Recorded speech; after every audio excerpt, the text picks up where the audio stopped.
At the family dinner, my daughter-in-law called security. "Get this pauper away from the table." She had no idea I owned the company she worked for. The next day, I demoted her to dishwasher. "I'm glad to have you here. Follow my story until the end, and comment the city you're watching from, so I can see how far my story has reached." I should have known something was wrong the moment I rang the doorbell. Usually, my son Marcus would greet me with that warm smile I remembered from his childhood. Instead, it was Zariah who opened the door, her perfectly manicured fingers gripping the handle like she owned the place, which I suppose she believed she did. "Oh, you're here." Her voice carried that particular tone she reserved for me, the one that made me feel like an unwelcome guest in my own son's home. I clutched the small gift bag tighter in my hands. Inside was a hand-knitted sweater for my grandson Tommy, something I'd spent weeks working on. "Hello, Zariah. I brought something for Tommy's birthday." She didn't move aside to let me in. Instead, she looked me up and down, taking in my simple black dress.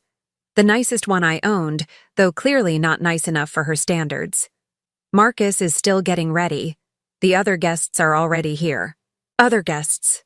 I hadn't known there would be other guests. Marcus had simply called last week, his voice strained as it always was when Zariah was nearby, and invited me for a small family dinner for Tommy's 5th birthday. When I finally made it inside, the difference was stark. The living room was filled with well-dressed couples, their jewelry catching the light from the crystal chandelier. They spoke in the hushed, important tones of people who believed their conversations mattered more than others. I recognized a few faces from the society pages of the local newspaper. "Grandma Sherry!" Tommy's voice cut through the adult chatter like sunshine through storm clouds. He ran toward me, his little arms outstretched, and for a moment everything felt right again. "Happy birthday, sweetheart," I whispered as I hugged him close. He smelled like birthday cake and childhood innocence. "I made you something special." But before I could give him the gift, Zariah's hand was on his shoulder, pulling him away. "Tommy, remember what we talked about?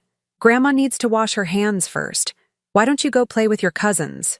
The message was clear. I wasn't clean enough to touch her son.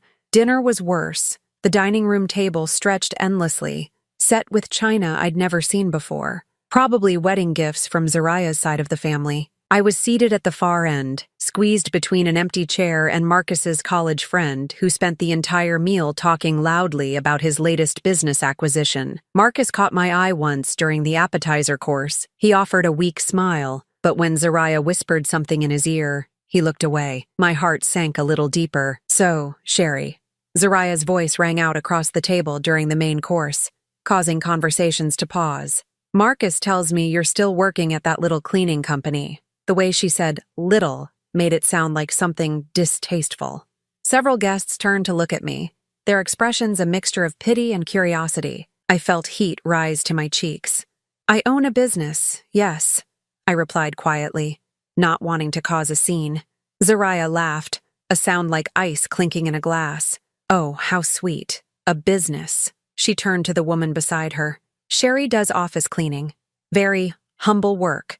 The woman nodded politely, but I caught the subtle shift in her posture, the way she angled herself slightly away from me. It was a movement I'd seen countless times throughout my life. The unconscious recoil people have when they believe they're in the presence of someone beneath their social station.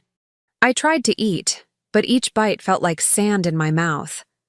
Around me, the conversation flowed about vacation homes in the Hamptons, private school decisions, and investment portfolios. I had nothing to contribute to these topics, or rather, nothing they would want to hear from someone like me. It was during dessert that everything fell apart. Tommy had escaped from the children's table and climbed onto my lap, chocolate cake smeared on his fingers. "Grandma, will you tell me the story about the princess who saved herself?" It was our tradition, a story I'd made up years ago about a princess who didn't need rescuing because she was clever and strong. But before I could begin, Zariah was standing, her face flushed with anger. "Tommy, get down from there right now." Her voice was sharp enough to cut glass. "You'll get your clothes dirty. But Mom, I want to hear Grandma's story." I said now. She lifted Tommy from my lap, her movements rough enough to make him whimper. Then she turned to me, her eyes blazing. "I think it's time for you to leave." The dining room fell silent. Even the man who'd been monopolizing conversation about his business deals stopped mid-sentence. I felt 20 pairs of eyes boring into me, witnessing my humiliation. "Soraya, please," I started, my voice barely above a whisper. "It's Tommy's birthday." "Security!" she called out loudly, though there was no security present. "Could you please escort this woman out? She's disturbing our family dinner." Marcus stood slowly, his face pale. "Soraya, that's my mother." "Your mother," she said, each word dripping with venom, "doesn't belong at a table with decent people. Look at her, Marcus. She's embarrassing you, embarrassing us, embarrassing our son." I don't remember standing up. I don't remember walking to the door. I only remember the sound of my own heartbeat thundering in my ears and the weight of 20 stares following me out. At the door, I turned back once, hoping to catch Marcus's eye, hoping he would say something, do something. He was looking at his plate. The cool evening air hit my face as I stepped outside. My hands were shaking so badly I could barely find my car keys. As I fumbled in my purse, I heard the front door close behind me with a definitive click. Sitting in my car, I caught sight of myself in the rearview mirror. 68 years old, silver hair slightly mussed from Tommy's enthusiastic hug, wearing my nicest dress that suddenly felt like rags. I looked exactly like what Soraya had called me, a poor old woman who didn't know her place. But what Soraya didn't know, what none of them knew, was that tomorrow morning, I would walk into the gleaming headquarters of Meridian Technologies, take the elevator to the top floor, and sit behind the mahogany desk in the corner office. The same company where Soraya worked as a marketing manager, believing she was climbing the corporate ladder with her sharp tongue and calculated cruelty. She had no idea that the woman she'd just humiliated was the founder and CEO of the company that signed her paychecks. As I drove home through the quiet streets, my hands finally steady on the steering wheel, I made a decision. Soraya wanted to teach me about knowing my place. Tomorrow, I would teach her about knowing hers. I arrived at Meridian Technologies at 6:30 in the morning, 2 hours before my usual time. The building stood silent in the early dawn light, its glass facade reflecting the pale sky like a mirror. I'd built this company from nothing 35 years ago, back when people laughed at the idea of a woman starting a tech business. Now, it employed over 2,000 people across 3 states. The security guard, Miguel, looked surprised to see me so early. "Morning, Mrs. Morrison. You're here bright and early today." "Couldn't sleep," I told him, which was the truth. I'd spent most of the night replaying every moment from dinner, every cruel word, every pitying glance from the other guests. My office occupied the entire northeast corner of the 42nd floor. Floor-to-ceiling windows offered a panoramic view of the city, but this morning I barely glanced at it. Instead, I went straight to my computer and pulled up the employee database. Soraya Mitchell Morrison, Marketing Manager, Digital Campaigns Division, hired 18 months ago. I stared at her employee photo, that same condescending smile she'd worn last night when she called me a poor old woman. According to her file, she'd impressed the hiring manager with her dynamic personality and innovative approaches to client engagement. Her salary was more than most people made in 2 years. I clicked deeper into her records, performance reviews, project assignments, colleague feedback forms. What I found made my stomach turn. 3 formal complaints filed against her in the past year, all from older employees. Margaret Chen, 61, from accounting, complained that Soraya had publicly humiliated her during a budget meeting, calling her methods outdated and suggesting she step aside for someone who understands modern business. The complaint was dismissed after Soraya claimed she was simply advocating for efficiency. Robert Williams, 58, from IT support, reported that Soraya had demanded he work overtime on her personal projects while berating him about his slow processing speed and inability to keep up with younger minds. Again, dismissed after Zoraya's supervisor vouched for her high standards. The third complaint came from Janet Rodriguez, 63, a custodial supervisor. Soraya had apparently complained to HR that Janet was unprofessional and couldn't understand basic instructions After Janet didn't immediately move a meeting room cleaning to accommodate Zariah's last-minute schedule change, Janet had been transferred to the night shift. I leaned back in my chair, a cold anger settling in my chest. This wasn't just about how she'd treated me. This was a pattern. Zariah targeted older employees, used her position to demean them, and relied on the company's reluctance to deal with workplace conflicts to escape consequences. My phone rang, jolting me from my thoughts. Marcus's name appeared on the screen. "Mom?" His voice was strained, exhausted. "I'm sorry about last night." Zariah was. She was stressed about the dinner party. She didn't mean what she said. I closed my eyes. Even now, he was making excuses for her. "She called security to have me removed from my grandson's birthday dinner, Marcus." "There was no security, Mom. She was just emotional. She humiliated me in front of 20 people." A long pause. "I know. I should have said something. I'm sorry." His voice cracked slightly. "But you know how she gets when she's planning these events. Everything has to be perfect. Perfect. As if my presence somehow tainted their perfect life." "I need some time to think," I told him. "Of course. But Mom, maybe next time, if you could dress up a little more. You know how important appearances are to Zariah's friends." After I hung up, I sat in silence for a long time. My son, my gentle, kind son who used to defend injured birds and give his lunch money to classmates who forgot theirs, was asking me to change who I was to accommodate his wife's cruelty. By 8 o'clock, the office was bustling with activity. I watched through my window as employees filed into the building, riding elevators to their respective floors, settling into their workdays. Somewhere among them was Zariah, probably complaining to colleagues about her difficult mother-in-law who didn't know her place. I buzzed my assistant, Helen. She'd been with me for 15 years, starting as a secretary and working her way up to executive assistant. She was also 62 years old, exactly the kind of employee Zariah seemed to enjoy targeting. "Helen, I need you to pull some personnel files for me." Quietly. "Of course. Which employees?" "Start with the digital campaigns division. I want to see everything. Performance reviews, project reports, internal communications, and Helen, I especially want to see any records involving interactions with older staff members." Helen paused. She'd worked with me long enough to recognize when something was brewing. "Should I ask what this is about?" "Not yet. But I have a feeling we're going to be making some changes around here." An hour later, Helen returned with a stack of files that confirmed my worst fears. Zariah's division had the highest turnover rate in the company, specifically among employees over 50. Exit interviews revealed a pattern of complaints about ageist attitudes and hostile work environment, but somehow these never made it to my desk. I found records of Zariah's emails, printed out and filed according to company policy. One exchange with a colleague made my hands shake with anger. "Can you believe they're making me work with Janet on the Morrison project? The woman can barely operate a smartphone. Why do we keep these dinosaurs around? They're just taking up space that could go to people who actually understand the modern workplace."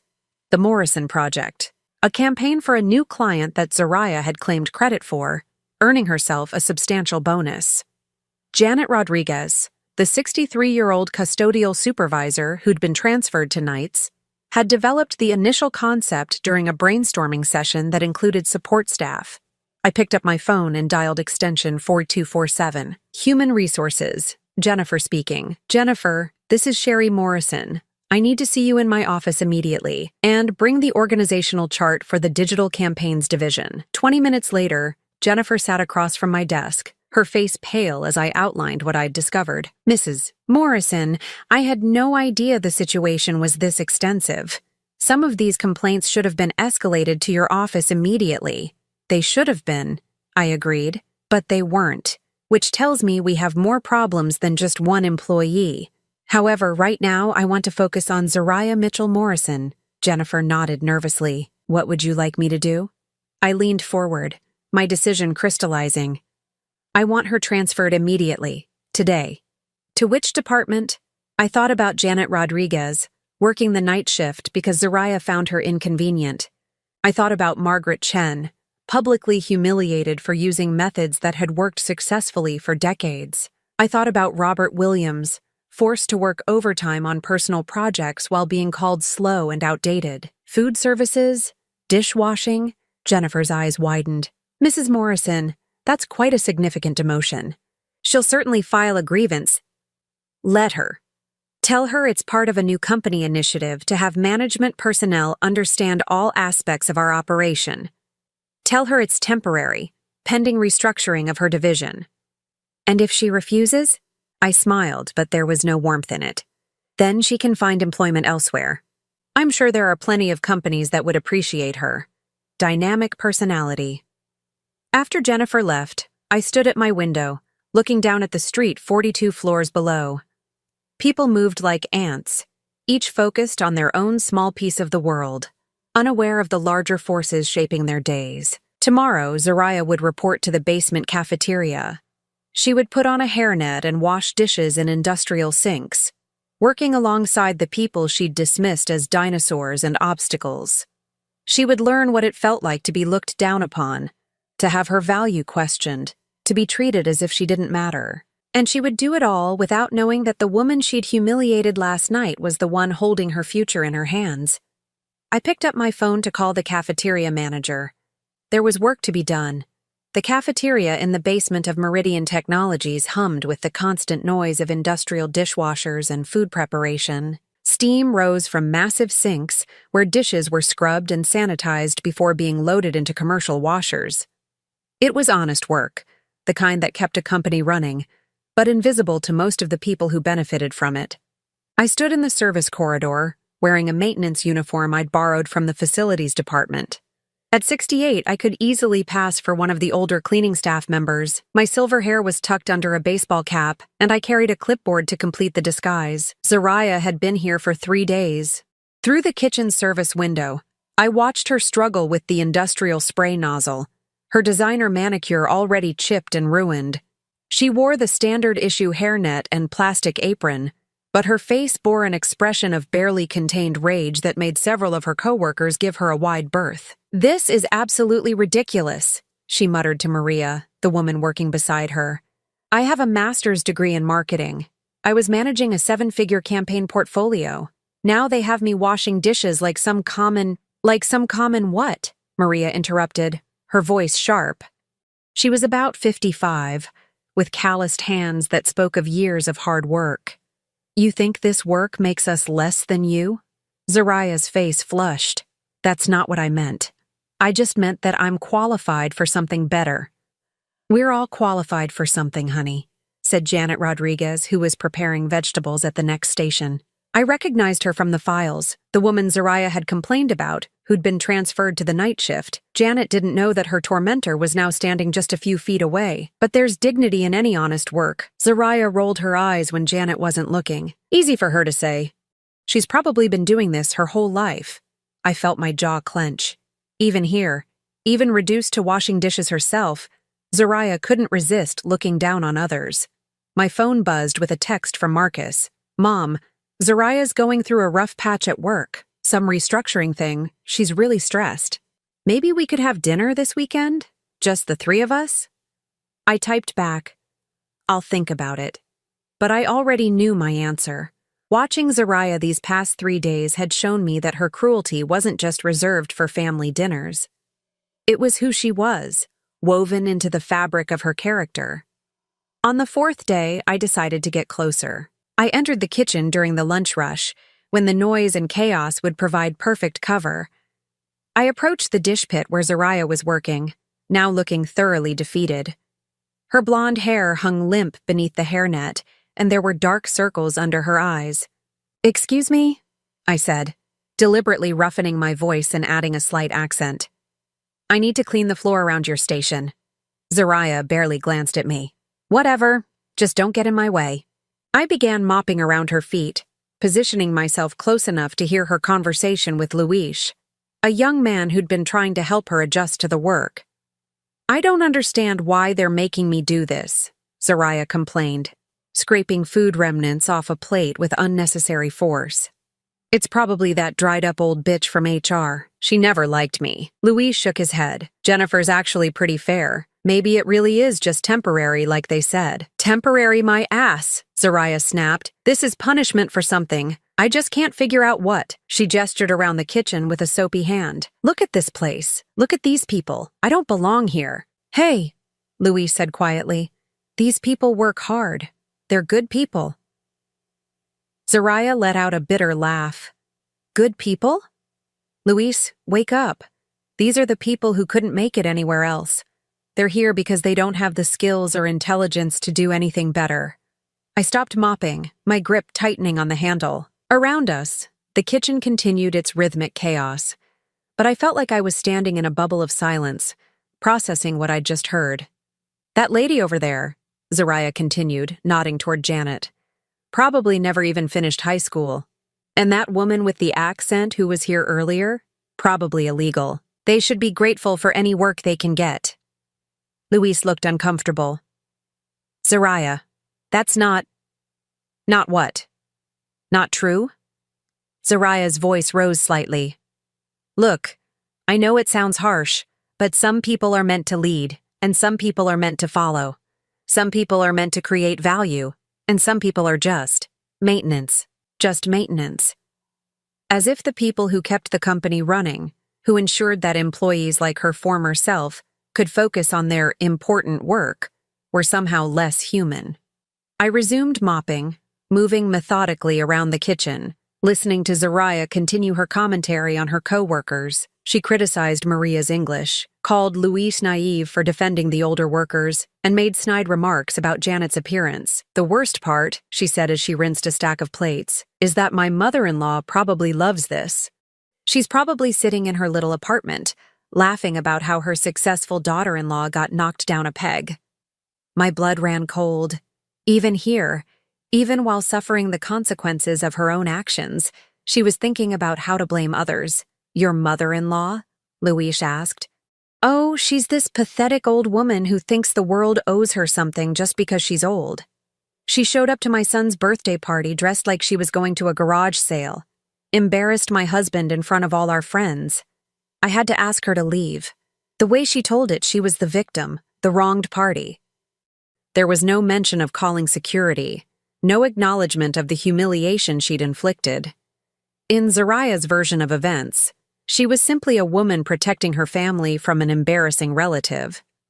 She sounds difficult, Louise said diplomatically. She's a bitter old woman who's jealous of what we've built, Zariah replied. She's spent her whole life doing manual labor, and she can't stand that her son married someone with class, someone with education. She wants to drag us down to her level. Manual labor, like what she was doing right now, like what the people around her did every day with dignity and pride. I finished mopping and began to leave, but Zariah's voice stopped me one more time. You know what the really sick part is? My husband actually feels sorry for her. He thinks I should apologize for protecting our family from embarrassment. Can you believe that? As I walked away, I heard Louise say quietly, maybe you should talk to her. Family's important. Zariah's laugh was sharp and cold. Family? Real family doesn't show up looking like they just crawled out of a trailer park. Real family understands social boundaries. I made it to the service corridor before my hands started shaking. I leaned against the wall, removing the baseball cap and running my fingers through my silver hair. 3 days of washing dishes, of seeing how the other half lived, of working alongside people she'd previously dismissed, and she'd learned nothing. If anything, she doubled down on her prejudices. That evening, Marcus called again. Mom, I'm worried about Zariah. This job situation is really getting to her. She comes home exhausted and angry every day. What does she say about it? I asked, already knowing the answer. She thinks someone at her company is targeting her. She's convinced it's some kind of discrimination, maybe because she's young and successful. He paused. She asked me to call you, actually. She wants to apologize for the other night. I almost laughed. Zariah wanted to apologize, not because she felt genuine remorse, but because she needed allies. She was looking for someone to blame for her situation, and she'd realized that burning bridges with family might not be strategic. Tell her I'm not ready for that conversation yet, I said. Mom, please. She's really struggling. Marcus, I said gently, has Zariah told you what her new job involves? Some kind of cross-training program, learning different aspects of the business. Cross-training, not washing dishes, not working alongside the people she'd spent months belittling. Even to her own husband, she couldn't admit the truth of her situation. I see, I said. Well, I'm sure she's learning a lot. After I hung up, I sat in my quiet apartment, thinking about the woman I'd observed for 3 days. Tomorrow, I would reveal myself. Tomorrow, Zariah would learn that the pathetic old woman she'd humiliated held her future in her hands. But first, I wanted to see how she would react when she realized that everything she thought she knew about power and position had just turned upside down. I arrived at the office earlier than usual on Friday morning. My decision crystallized during a sleepless night. Watching Zariah for nearly a week had confirmed what I'd suspected. She wasn't learning empathy from her experience in the kitchen. She was learning resentment.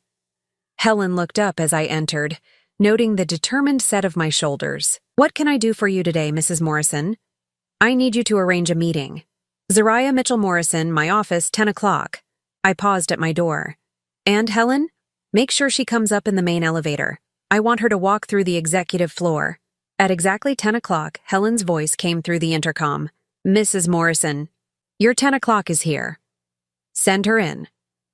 I turned my chair to face the window, my back to the door, as I heard footsteps on the marble floor. Zariah's reflection appeared in the glass. She looked tired, her usually perfect hair pulled back in a simple ponytail, her designer clothes replaced with the casual attire appropriate for kitchen work. Excuse me. Her voice carried that familiar tone of barely controlled irritation. I was told someone wanted to see me about my transfer. I don't know why they sent me to the executive floor. There's obviously been some mistake. I swiveled my chair around slowly, letting the recognition dawn in her eyes. The change in her expression was remarkable. Confusion melting into shock, shock crystallizing into horror. Hello, Zariah. Her mouth opened and closed several times before any sound emerged. You! What are you? How did you get in here? I walked in through my private entrance, just like I do every morning. I gestured to the chair across from my desk. Please, sit down. We have a lot to discuss. She remained standing, her face cycling through emotions like a slot machine. Disbelief, anger, fear, and something that might have been calculation. This is some kind of joke. You're not. You can't be. The CEO and founder of Meridian Technologies? I completed her thought. I'm afraid I am. Have been for 35 years, in fact. Zariah sank into the chair as if her legs had given out. But you. At dinner you said you worked for a cleaning company. I said I owned a business. You assumed it was a cleaning company. I leaned back in my chair, studying her face. People often see what they expect to see, don't they? She was quiet for a long moment, her mind clearly racing. When she spoke again, her voice had changed. Softer, with a hint of the charm she'd used to climb the corporate ladder. Mrs. Morrison, I had no idea who you were. If I had known, you would have treated me differently? I interrupted. That's interesting. So your behavior toward me was based on your perception of my social status? Her face flushed. That's not what I meant. What did you mean exactly? She straightened in her chair, apparently deciding to try a different approach. I meant that there was obviously a misunderstanding. Family dynamics can be complicated, and sometimes people say things in the heat of the moment that they don't really mean. Ah, so when you called security to remove me from my grandson's birthday party, that was just a heated moment? I was stressed about the dinner party. Everything had to be perfect, and my presence made it imperfect. I pulled up her employee file on my computer screen.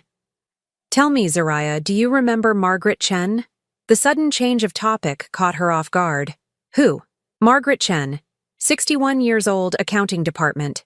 You publicly humiliated her during a budget meeting, suggested she step aside for someone who understands modern business. Zariah's eyes darted around the office, looking for an escape route that didn't exist. That was a professional disagreement. Sometimes you have to be direct in business. What about Robert Williams? IT support? You made him work overtime on your personal projects while telling him he couldn't keep up with younger minds. I have high standards. And Janet Rodriguez? You complained that she was unprofessional because she couldn't immediately accommodate your last-minute schedule changes. She was transferred to the night shift because of your complaint. Zariah's carefully constructed composure began to crack. I don't understand what this has to do with anything. Those were legitimate workplace issues. I turned my computer screen toward her, showing her the list of complaints filed against her. 3 formal complaints about age discrimination in 18 months, all dismissed because your supervisor believed you were simply maintaining high standards. Because I was. Were you maintaining high standards when you told Luis that the people in the kitchen are there because they don't have the skills or intelligence to do anything better? The color drained from her face. You were. That was you in the kitchen? Every day this week, listening to you dismiss hardworking people as maintenance. Watching you learn nothing from your experience except how to blame others for your situation. She stood up abruptly, her mask finally slipping completely. This is entrapment. You can't spy on employees. I can observe the workplace culture of my own company. What I found was an employee who systematically targets older workers, who believes social status determines human worth, and who lacks the basic empathy required for leadership. You're doing this because of the dinner. The accusation burst out of her. This is personal revenge. I stood as well, moving to the window that overlooked the city. Do you know what I built this company on, Zariah? The idea that innovation comes from respecting every perspective, that wisdom has many forms, and that a person's value isn't determined by their age or background. I turned back to face her. You represent everything I've spent my career fighting against. So what happens now? Her voice was barely a whisper. Are you going to fire me? That depends on you. Hope flickered in her eyes. What do you mean? You have a choice. You can continue working in the kitchen, learning what it means to be treated the way you've treated others. Maybe eventually you'll develop some understanding of how your actions affect people. And the other option? You can resign, today. I'll provide a neutral reference that mentions your marketing skills without detailing the reasons for your departure. She stared at me for a long moment, and I could see her weighing her options. Finally, she spoke, and her words revealed everything I needed to know about her character. This is blackmail. You're using your position to force me out because I didn't know who you were. I'm giving you an opportunity to leave with your dignity intact. My dignity? Her voice rose. You had me washing dishes for a week. You humiliated me. I gave you the same treatment you've given to employees under your supervision. The difference is, they had no choice. You do. Zariah moved toward the door, then turned back. Her face twisted with anger. Marcus will hear about this. He'll know what kind of person his mother really is. Marcus will hear the truth. Yes. He'll learn that his wife has been systematically bullying older employees and that she called security to remove his mother from his son's birthday party. She froze with her hand on the door handle. He'll also learn, I continued, that when given the opportunity to take responsibility for her actions and grow as a person, she chose to blame others and play the victim. You're destroying my marriage. Your marriage is not my responsibility, Zariah. Your character is. She stood there for another moment, her chest rising and falling with rapid breaths. When she spoke again, her voice was cold and calculated. I choose the kitchen. I'll stay in the kitchen. And I'll prove that this is all about your petty revenge. Marcus will see through this eventually. I nodded slowly. Very well. Report to the cafeteria Monday morning. Same time, same station. After she left, I sat back down at my desk, feeling older than my 68 years.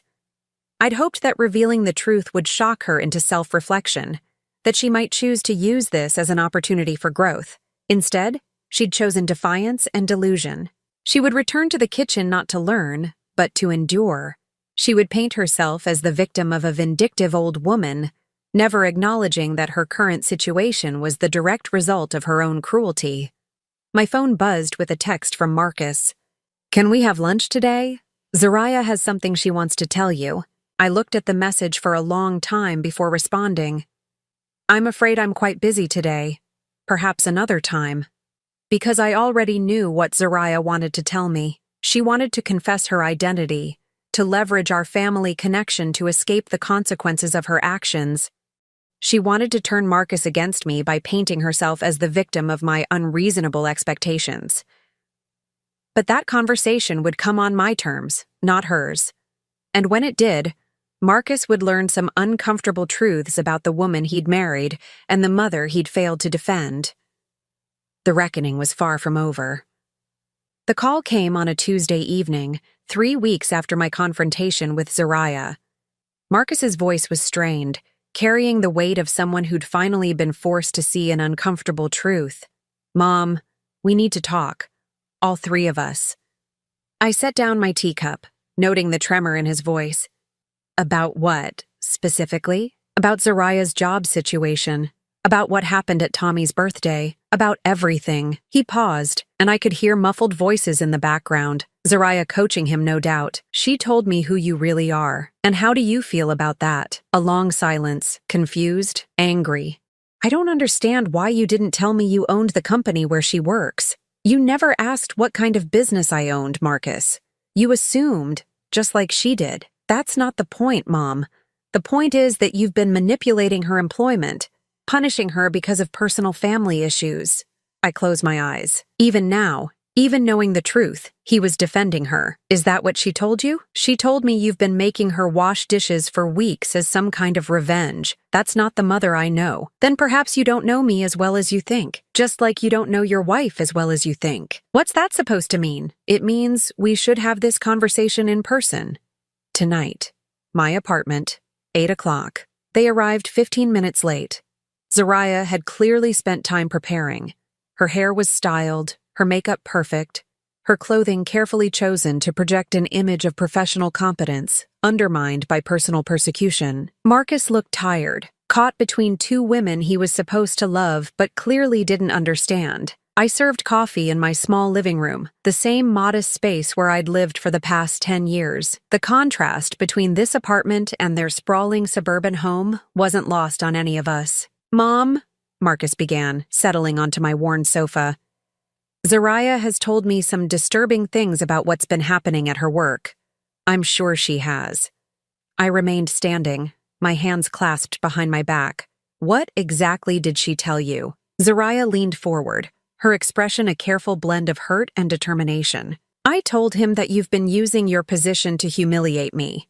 That you transferred me to the worst job in the company as punishment for a family disagreement." "A family disagreement." I repeated the phrase slowly. "Is that what you're calling it?" "Mom," Marcus interrupted, "regardless of what happened at Tommy's birthday, using your business to settle personal scores isn't right. It's not like you. You're right. It's not like the mother you know, but it's exactly like the CEO I've always been." I moved to the window, looking out at the city lights. "Tell me, Marcus, what do you know about Zariah's performance at work?" "She's successful. She's ambitious. She's building a career. She's filed 3 complaints against older employees in 18 months. She's created a hostile work environment for anyone over 50. She's systematically bullied people she considers beneath her." Zariah's careful composure cracked slightly. "Those were legitimate professional concerns. You told Luis that the kitchen workers don't have the skills or intelligence to do anything better. You called them maintenance." I turned back to face them. "You said Janet Rodriguez probably never finished high school and suggested Maria might be illegal." Marcus's face went pale. "Zariah, is that true?" I was frustrated. People say things when they're under stress. "The same way you say things when you're stressed about dinner parties?" I asked quietly. "The same way you called security to remove the pobretona from your table." "What does that mean?" Marcus looked between us, confused. "It means poor little woman in Spanish," I explained. "It's what your wife called me before having me escorted out of your son's birthday party." The silence that followed was deafening. Marcus stared at Zariah, his face cycling through emotions I recognized from his childhood. The same look he'd worn when he was 7 and realized that Santa Claus wasn't real. "You called my mother a poor little woman?" Zariah's eyes darted around the room like a trapped animal. "Marcus, you have to understand, She showed up looking like, I didn't know who she was. So that makes it acceptable? No, but what? His voice was rising now, the careful control he'd maintained for years finally cracking. But it's okay to humiliate people if you think they're poor. But it's okay to throw my mother out of our house if she doesn't meet your standards? Marcus, please, you're not understanding. I'm understanding perfectly. He stood up, pacing to the far end of my small living room. I'm understanding that my wife threw my mother out of our house because she was embarrassed by her appearance. I'm understanding that she's been bullying older employees at work. I'm understanding that when Mom gave her consequences for her behavior, she ran home to paint herself as the victim. Zariah's mask finally slipped completely. Your mother has been lying to you. She's been manipulating this entire situation to make me look bad. How? The question came out sharp as a blade. How has she been lying? She pretended to be a cleaning lady. She spied on me. In her own company, observing an employee who'd been the subject of multiple complaints. Marcus turned to me. Is that true, Mom? About the complaints? I nodded. 3 formal complaints in 18 months, all dismissed because her supervisor believed she was simply maintaining high standards. Marcus looked back at his wife, and I could see the last of his illusions crumbling. So, when you came home every night complaining about how unfairly you were being treated, about how someone was targeting you, you were actually facing consequences for your own behavior. Marcus, you don't understand what it's like in that corporate world. Sometimes you have to be tough. Tough? His voice broke. You called my mother security, Zariah. You humiliated her in front of 20 people. You made our son watch his grandmother get thrown out of his birthday party. I was protecting our family's reputation. From what? From my mother? From the woman who raised me, who worked 3 jobs to put me through college, who never missed a parent-teacher conference or a baseball game? He was shouting now, years of suppressed resentment pouring out. You were protecting us from the most decent person I know? Zariah stood up, her face flushed with anger and desperation. She's not the saint you think she is. Look where she lives. Look how she dresses. She's an embarrassment. The slap of her words hung in the air like smoke. Marcus stared at her for a long moment, and when he spoke again, his voice was eerily calm. Get out. What? Get out of my mother's apartment. Get out now, before I say something I'll regret. Marcus, you can't be serious. I've never been more serious about anything in my life. He moved toward the door, holding it open. Go home. Pack your things. We'll talk about custody arrangements through lawyers. Zariah looked at me, her eyes wild with panic. This is what you wanted, isn't it? You wanted to destroy my marriage. I met her gaze steadily. I wanted you to learn that actions have consequences. I wanted you to understand that treating people with cruelty because you think they're beneath you is unacceptable. I wanted you to develop some basic human decency. And instead, you've destroyed everything. No, Zariah, you destroyed everything. The moment you decided that my grandson was better off without his grandmother, the moment you chose cruelty over kindness, the moment you made Marcus choose between his wife and his conscience. She looked between Marcus and me one final time, searching for something that would save her. Finding nothing, she grabbed her purse and stalked toward the door. This isn't over, she hissed. Yes, I said quietly. It is. After she left, Marcus collapsed into the chair she'd vacated, his head in his hands. We sat in silence for a long time, the weight of 20 years of mistakes settling between us. I'm sorry, Mom, he finally whispered. I'm so sorry for everything. I know you are. How long have you known about who she really is? I suspected from the beginning, but I hoped I was wrong. I hoped that maybe she would change, that maybe love would make her kinder. He looked up at me, his eyes red-rimmed. What happens now? Now you rebuild. You focus on being the father Tommy needs. You remember who you are underneath all the compromises you made. And Zariah? I thought about her options. Resignation or continued humiliation in the kitchen of my company. Zariah will figure out her own path. She always has. Marcus nodded slowly. Can you forgive me for letting her treat you that way? I moved to sit beside him on the sofa, taking his hand in mine. You're my son. There's nothing to forgive. but even as I said the words, I knew that rebuilding trust would take time. Some wounds heal quickly, others leave scars that change you forever. The reckoning had arrived, but the real work was just beginning. 6 months later, I sat in my office on a crisp autumn morning, reviewing the quarterly reports that showed Meridian Technologies' continued growth. The morning light streamed through my windows, casting long shadows across the mahogany desk where I'd made so many decisions over the years. Helen knocked and entered with my coffee and the morning mail. "Mrs. Morrison, there's a resignation letter on your desk from the Food Services Department." I knew before I opened it. Zariah's elegant handwriting filled a single page, a formal resignation effective immediately, citing personal reasons and pursuit of new opportunities. No acknowledgement of what she'd learned, no expression of remorse, no growth. Simply an exit strategy that would allow her to preserve whatever remained of her dignity. I signed the acceptance form without hesitation. Some people learn from consequences, others simply endure them until they find an escape route. "Helen, please process this today and send a memo to HR. I want exit interviews to be mandatory for all supervisory positions going forward. No exceptions." The changes I'd implemented over the past 6 months went far beyond one toxic employee. I'd restructured the reporting system so that complaints about workplace bullying came directly to my attention. I'd instituted sensitivity training for all management personnel. Most importantly, I'd promoted Janet Rodriguez to floor supervisor, a position where her wisdom and experience were finally valued. Margaret Chen had returned to day shift with a commendation letter in her file. Robert Williams was now leading a project to upgrade our IT infrastructure, his decades of experience proving invaluable. The culture was changing, slowly but steadily. My phone rang, interrupting my thoughts. Marcus's name appeared on the screen. "Hi, Mom. Are you free for lunch today? Tommy wants to show you something."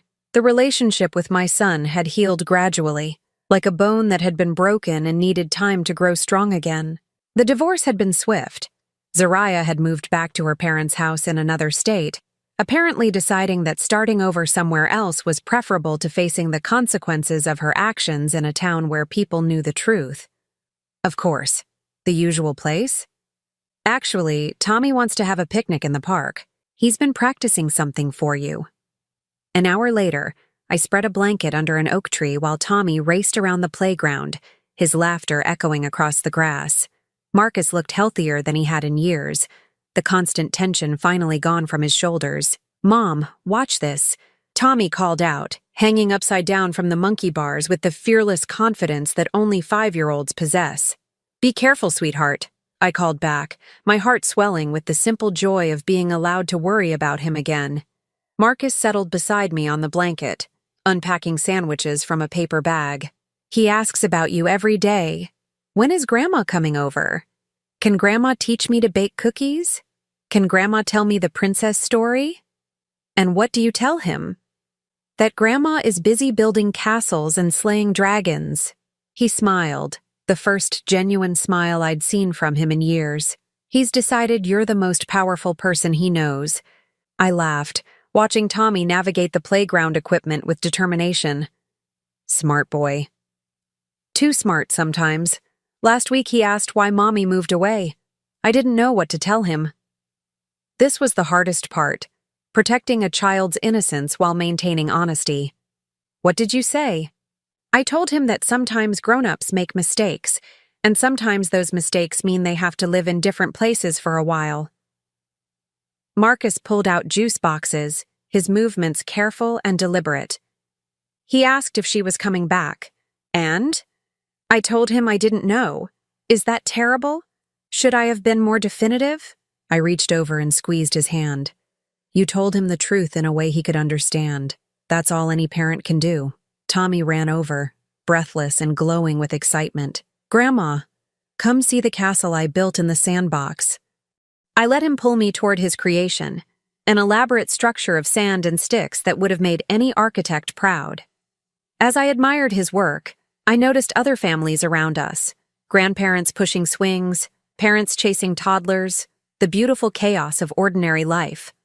This was what I'd been fighting for, not revenge, not vindication, but the right to be part of my grandson's world, the right to exist without apology, to be valued for who I was rather than dismissed for who I wasn't.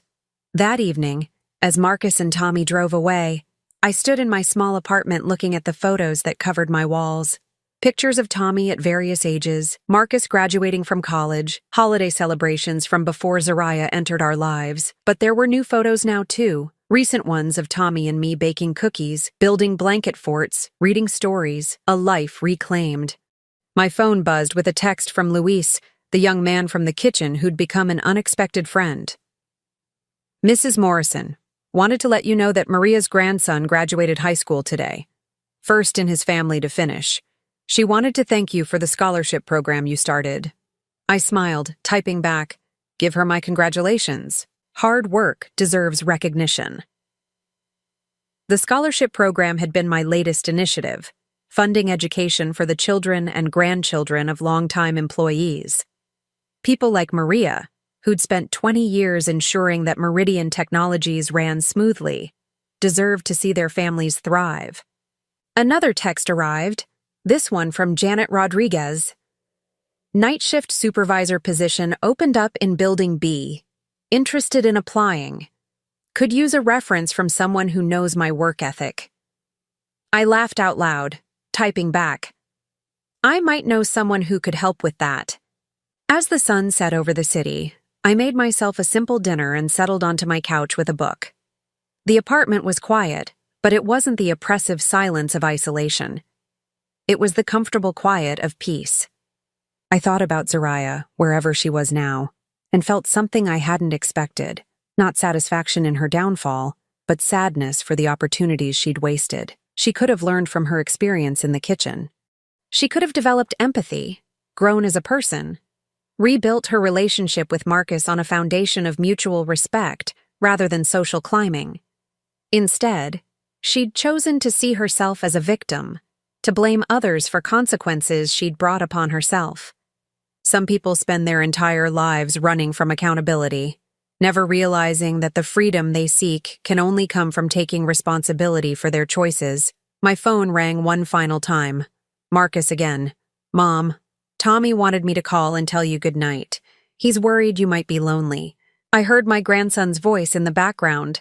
"Tell Grandma that dragons are scared of the dark, so she should leave the lights on."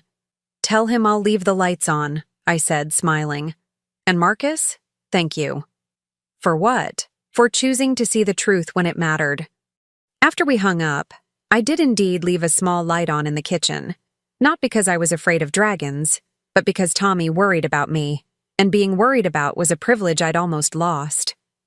I settled into bed that night thinking about power, not the kind that comes from corporate titles or social status, but the kind that comes from knowing your worth and refusing to accept anything less, the kind that allows you to stand up for yourself and others, even when it's difficult, the kind that comes from choosing dignity over convenience, truth over comfort. Zariah had thought she understood power. She'd believed it came from putting others down, from climbing social ladders, from marrying into a family she considered beneath her true aspirations. She'd mistaken cruelty for strength, manipulation for intelligence. But real power, the kind that lasts, the kind that builds rather than destroys, comes from lifting others up. It comes from using your position to protect those who can't protect themselves. It comes from understanding that every person has value, regardless of their age, their accent, their education, or their job title. I'd built Meridian Technologies on those principles 35 years ago, and I'd defend them for as long as I drew breath. The next morning, I would wake up and return to my office, where I would continue the work of building a company culture based on respect and dignity. I would review applications for the scholarship program, approve promotions for deserving employees, and ensure that the mistakes of the past couldn't be repeated. But tonight, I simply slept the deep, peaceful sleep of someone who had fought for what mattered and won.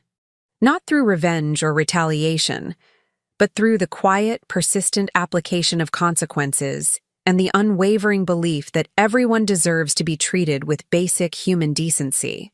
I had reclaimed my place in my family and my company. I had protected others from the kind of treatment I'd endured. And most importantly, I had shown my grandson that his grandmother was indeed powerful, not because she could hurt people, but because she chose to help them. That was the kind of power worth having, the kind that built legacies instead of tearing them down, the kind that created light instead of darkness, the kind that let you sleep peacefully, knowing you'd done the right thing.